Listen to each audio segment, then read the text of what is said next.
collection tậpតែចាញ់ថ្មីពីខាង Laura Fashion ទៅធានាថាលើកនេះបងឃើញហើយដឹងតែជាប់ស្នេហ៍ហ្មងជាប្រភេទរ៉ូបដែលបងអាចជ្រើសរើសពាក់ទៅកម្មវិធីជប់លៀងធម្មតាក៏បានឬក៏បងអាចជ្រើសរើសពាក់ទៅធ្វើការក៏បានដែរជាប្រភេទសាច់ហ្វីតុនតាជាងាយស្រួលស្លៀករបស់បងធានាជូនថាអត់ស្គៀបអត់លមាស់ទេ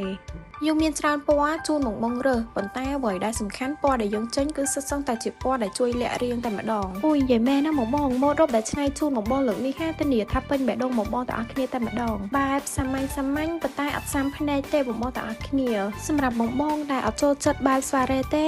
ខាងយើងក៏ចេញជាប្រភេទរ៉ូបវ៉ាល់ជូនបងដូចគ្នាដែរសម្រាប់រ៉ូបវ៉ាល់វិញយើងមានទាំងប្រភេទរ៉ូបវ៉ាល់ស្បៃនិងប្រភេទរ៉ូបវ៉ាល់ second brand សម្រាប់ប្រភេទ second brand វិញណា second នេះគឺខាង Laura ប្អូននាំចូលដោយផ្ទាល់តែម្ដងសម្រាប់បងដែលគាត់អត់ចង់មើលមកឃើញឆាតឆាយពេកបងចង់មើលមកឃើញសភាពសកត់ស្គមបងទាំងអស់គ្នាអាចជ្រើសរើសជាប្រភេទប្រមួងអ៊ីតាលីឬក៏ប្រភេទហូលខ្មែរបាននិយាយទៅគឺយើងផ្ដល់ជូនបងទាំងអស់គ្នាច្រើនជម្រើសជូនបងសម្រាប់ម៉ូដទាំងអស់នេះបងពេញចិត្តម៉ូដមួយណាបងអាចអញ្ជើញមក Laura ដើម្បីមើលផ្ទាល់បាន